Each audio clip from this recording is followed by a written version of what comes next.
How to schedule K-1 on H&R Block. Let's get started. Launch your preferred browser.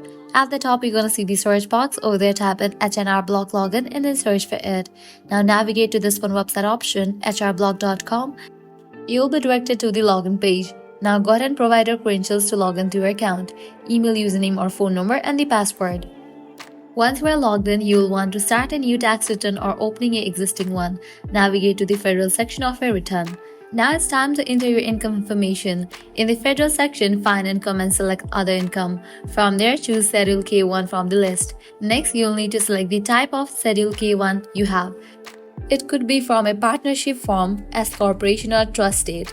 Click Continue to proceed. Here is where you will enter the information from your Schedule K form.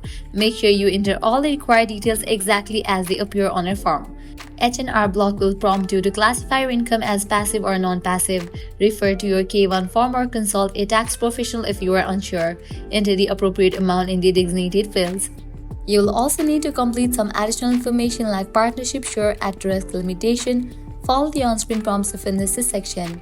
Before you move on, carefully review all the information you have entered.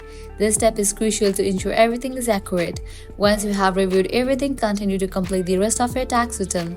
You can then file your return electronically or print and mail it as needed. And that's it. Filing your Schedule K on H&R Block online does not have to be complicated.